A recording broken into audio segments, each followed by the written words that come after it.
Here is something important I want you to know about aging and leg strength. In one small region of Japan, many older adults remain active well into their later years. They walk daily, rise from chairs without effort, and move with confidence. What stands out is not extreme workouts or expensive equipment, but simple movements practiced consistently over time. I often recommend looking not at what is new, but at what has quietly worked for generations. Today, I want to share 6 traditional leg movements inspired by Japanese daily habits. These are not extreme exercises. They are gentle, practical, and designed to support balance, circulation, and everyday strength. I suggest thinking of them not as workouts, but as tools that help your body stay capable. We will start with the most basic and gradually move toward the most important one. Before we begin, take a moment to notice how your legs feel today. Not to judge them, just to observe. Awareness is always the first step. Let us begin. The sixth movement focuses on the lower legs and ankles. This movement is a simple heel lift, performed with support.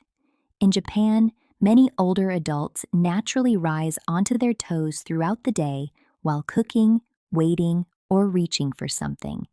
Over time, this gentle habit helps maintain strength where it matters most. I recommend standing facing a wall or sturdy surface. Place your hands lightly on it for balance. Keep your feet about hip width apart. Slowly lift your heels, rising onto the balls of your feet. Hold for a brief moment, then lower down with control. What matters most here is the slow lowering. That controlled motion helps your muscles stay active and responsive. You may notice warmth or gentle fatigue in your calves. That is your body responding. I suggest starting with 10 to 15 repetitions, once or twice a day. Over time, you may work up to more, but there is no need to rush. Strong lower legs support circulation and stability, which can make everyday walking feel easier and more confident. Now let us move slightly higher up the body. The fifth movement focuses on the hips. The hips are often overlooked, but they play a central role in walking, standing, and balance. When the hips move well, the rest of the legs tend to follow. This movement is inspired by a wide stance commonly seen in traditional Japanese training. Stand with your feet wider than shoulder width and gently turn your toes outward. Bend your knees slightly and place your hands on your thighs for support. From here, slowly make small circles with your hips, as if you are gently drawing a circle on the floor beneath you. Move in one direction for several circles, then switch directions. Keep the movement slow and comfortable. Smaller circles are perfectly fine. I recommend doing this for about 1 minute. You may feel muscles working deep in the hips and inner thighs. That is exactly where this movement is meant to help. Many people notice that their hips feel looser afterward, which can make walking and standing feel smoother. Next, we move to a seated exercise. The fourth movement focuses on the front of the thighs. Sit in a sturdy chair with your back supported and feet flat on the floor. Slowly straighten one leg until it is extended comfortably in front of you. Hold briefly, then lower it back down. Switch legs and repeat. This movement supports strength needed for standing up, climbing stairs, and maintaining balance. I recommend starting with 10 repetitions per leg.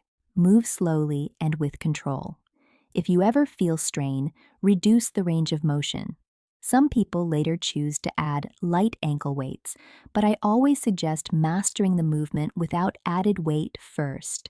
Consistency matters more than intensity. Now we move to a movement that many people avoid, but when done carefully, can be very helpful. The third movement is a supported squat. In daily life, squatting helps us sit, stand, and reach objects safely. When practiced gently, it can support strength and coordination. Stand near a sturdy surface, such as a countertop or chair. Hold on for support. Slowly bend your knees and lower yourself slightly, as if beginning to sit. Go only as low as feels comfortable.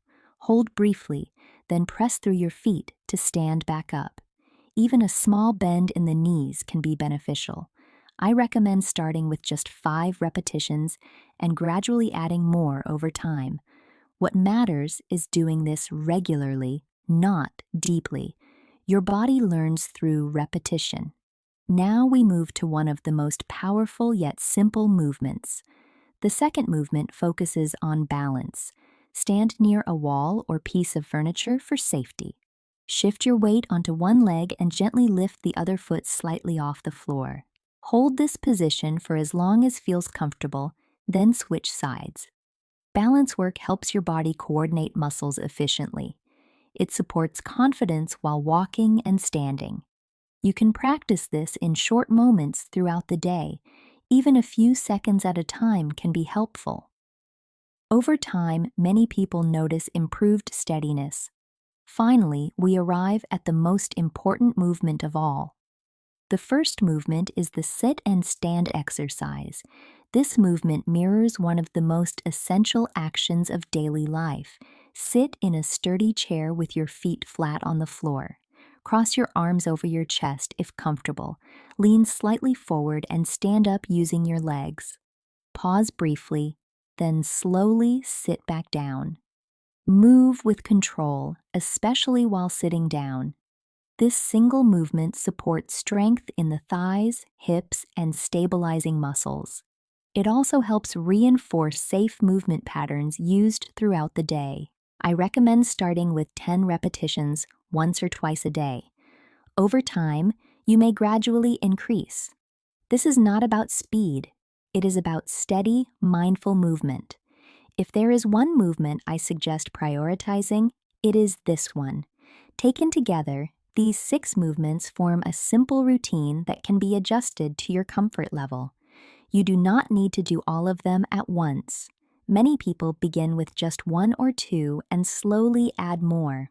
What matters most is consistency and patience.